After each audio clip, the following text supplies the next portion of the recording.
কারণ আমরা দেশের প্রথম শ্রেণীর নাগরিক, আমাদের মতামত হবে, আমরা গবেষণা করব, আমরা বিভিন্ন তত্ত্ব মত দিব, সেই মতগুলো সরকার এবং দেশ এবং রাষ্ট্র গ্রহণ করবে।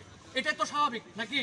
আমরা দেশের ভবিষ্যৎ যদি আমাদের মাথার মধ্যে থেকে এবং আমরা যদি দেশের ভবিষ্যতে আমাদের সেফটি যদি আমরা বজায় না রেখে ভালো না থাকতে পারি, তাহলে আর কে থাকবে? আমাদের বাবা মা বলতেছে যে তোমাদের 1 বছর নষ্ট হয়ে গেছে, তোমরা এইটা আমাদের তারা বেশি চিন্তিত, আমাদের 1টা বছর নষ্ট হয়ে গেছে। আপনারা যদি মনে করেন আপনারা সত্যি চিন্তিত, তারপর ক্যাম্পাস ও হল খোলার ব্যবস্থা করেন। যে আগামী 1 তারিখে আমরা হলে ঢুকতে চাই।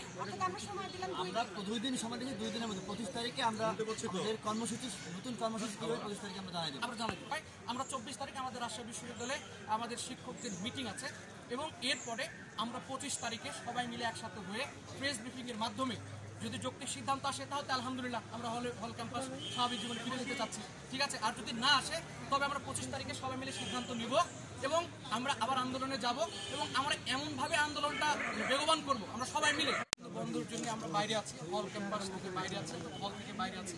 আসলে এই মুহূর্তে এবং এই মাস পরে হয়তোবা আমাদের আর বাইরে থাকা সম্ভব না এবং আমাদের যে ইকোনমিক যে একটা কন্ডিশন সেটাও কিন্তু আসলে ভঙ্গীকরণের মধ্যে হয়ে গেছে। সেহেতু আমাদের থাকার পসিবল না বাইরে। সেহেতু আমাদের প্রয়োজনীয়তার জায়গা থেকে, আমাদের শিক্ষা জীবনের প্রয়োজনীয়তার জায়গা থেকে, আমাদের নিজেদের এবং আমাদের পরিবারের দিকে তাকিয়ে আমরা সবাই মিলে এসছি এখানে যে আমাদের হল ক্যাম্পাস খোলা চাও, অনতিবিলম্বে আমাদের হলে প্রবেশ করাতে হবে এবং আমাদের শিক্ষা জীবন অর্থাৎ আমাদের ভার্সিটি লাইফ অর্থাৎ ক্যাম্পাস জীবনটা আমাদের স্বাভাবিক করতে হবে। অবস্থা কি আপনারা সবাই জানেন, যারা মধ্যবিত্ত নিম্নবিত্ত তাদের অর্থনৈতিকভাবে খুবই খারাপ অবস্থা। তারা পরীক্ষা দিতেছে বাহিরের ম্যাচগুলোতে থাইকা।